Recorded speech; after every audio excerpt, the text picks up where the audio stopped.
अंधारी सिंह दिनकर और निराला जी और ऐसे बहुत सारे भारत के कवि जिन्होंने हमेशा समाज को आईना दिखाने का काम किया, उसमें से रश्मिरथ मुझे बहुत ज़्यादा पसंद है, बहुत। और मैं यहाँ बैठे समस्त जो मेरे मित्रगण हैं, मैं उनसे निवेदन करूँगा कि आप रश्मिरथ जरूर पढ़ें।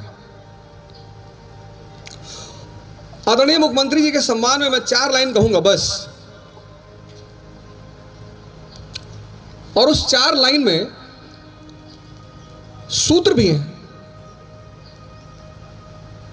उन्नति के, उत्थान के, उच्चतम स्तर पर पहुंचने के। आप सभी जितने लोग यहां बैठे हैं, सबकी अपनी महत्वाकांक्षा है, किसकी नहीं है। यहीं से यह कविता शुरू होती है।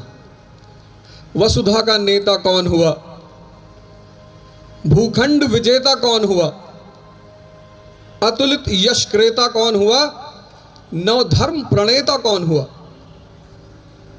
वसुधा, पूरी दुनिया का नेता कौन हुआ, प्रभु श्री राम। भूखंड विजेता कौन हुआ, सम्राट अशोक। अतुलित यश क्रेता कौन हुआ, श्री कृष्ण। नवधर्म प्रणेता कौन हुआ, भगवान बुद्ध। कौन हुआ मतलब वो कवि कह रहा है कि कौन लोग ये सब हुए, ऐसा क्या चरित्र है उस व्यक्ति का, क्या नेचर है उस व्यक्ति का जो वसुधा का नेता हुआ, भूखंड का विजेता हुआ। तो अगली लाइन में उसको एक्सप्लेन करते हैं। जीवन में जिसने आराम का त्याग किया और विघ्नों में भी काम किया। महत्वाकांक्षा के साथ जो चीज चलती है,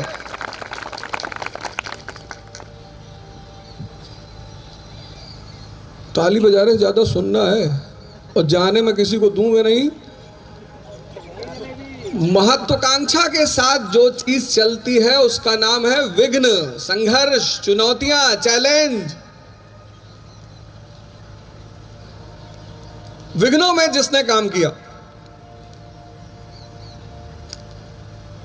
क्या काम है विघ्न का, इसको अगली लाइन में समझा है कि जो चुनौती है, ये जो चैलेंज है, ये जो संघर्ष है, इसका रोल क्या है जीवन में। क्लास 12th के बाद जब मैं इलाहाबाद आया तो मैंने अपने पिताजी से कहा कि पिताजी इलाहाबाद भेज रहे हो।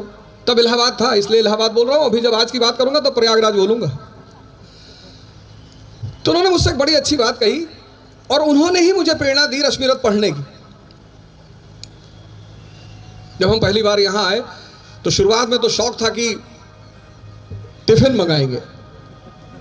टिफिन आया, माता जी ने कहा चिंता की कोई बात नहीं, टिफिन आएगा, टिफिन में खाओ बढ़िया। तो मैंने कहा टिफिन वाले तो 10 रोटी देंगे नहीं, बोले 15 देंगे।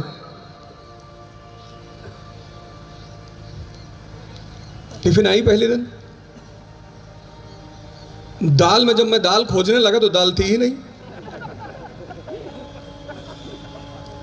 10 दिन टिफिन का खाना खाया, पीलिया का सौगात मिला, पीलिया हो गया, घर भागे। तो पिताजी ने कहा ऐसे थोड़ी, अब गए हो तो खुद से खाना बनाओ। विघ्नों में जिसने काम किया, विघ्न का काम क्या है, संघर्ष का काम क्या है। जीवन में विघ्न जब आता है, क्या आंसर है उसका। जीवन में विघ्न जब आता है, सोते से हमें जगाता है। जगाने का काम है संघर्ष का, जगाने का काम है विघ्न का। आरंभिक जीवन के 15 वर्ष आप परिवार में रहे, घर में रहे, माँ बाप के साय में रहे, खूब मस्ती किया और माता जी ने लौकी की सब्जी बना के दी और आपने उठा के फेंक दिया कि रोज रोज लौकी खाएंगे, दिमाग खराब है। जीवन में विघ्न जब आता है, सोते से हमें जगाता है। कैसे कैसे जगाता है, अगली लाइन है, मन को मरोड़ता है पल पल, तन को झकझोरता है पल पल। तो महत्वाकांक्षा की जो पहली सीढ़ी है वह है विघ्न, संघर्ष। इससे आप भाग ही नहीं सकते।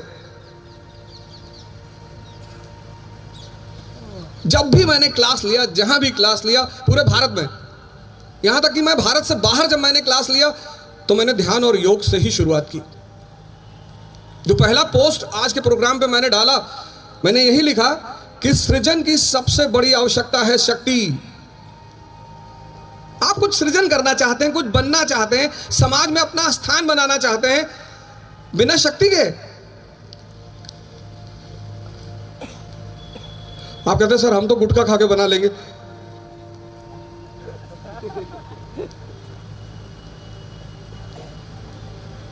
बिना शक्ति के सृजन नहीं हो सकता, सिद्धांत है ये। शक्ति आएगी कहां से? कौन सी शक्ति? पूजनीय महाराज जी ने आपको पहला महायोग कराया, अद्भुत योग, अद्भुत मंडूकासन कराया आपको। शक्ति ये जो चीज है, ये जो आसन है, ये जो विद्या है, ये दो शक्तियां पैदा करेगी, एक शरीर की और एक मन की। साइकोलॉजी आज एक सब्जेक्ट पैदा हुआ पश्चिम में। साइकोलॉजी बेटा है पूंजीवाद का। इस देश ने मन का अध्ययन आरंभिक काल से, और सिर्फ अध्ययन नहीं, उस पर विजय। जीवन में विघ्न जब आता है, सोने से हमें जगाता है, मन को मरोड़ता है पल पल। देखो तैयारी कर रहे हो आईएएस की, मन को मरोड़ता है पल पल कि कहां पढ़ रहे हो, सबका थोड़ी होता है। मन बड़ा प्यारा इंस्ट्रूमेंट है शरीर के अंदर, कुछ भी तर्क दे देगा, कुछ भी। बहुत सारे लोगों ने वादा किया हम आएंगे, लेकिन शायद मन ने नहीं आने दिया। किसी साहब ने मुझसे कहा कि आप योग ध्यान वगैरह की बात करते हैं। मैंने कहा हाँ।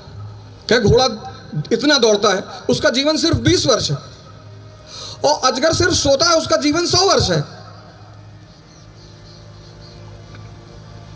मन, क्योंकि मन के तर्क बड़े प्यारे, बड़े विचित्र। बहुत लोगों ने सुबह 4 बजे का अलार्म लगाया होगा, और 4-5 पे मन ने कहा होगा कि कहां जाओगे? अच्छा जाओगे 5 मिनट और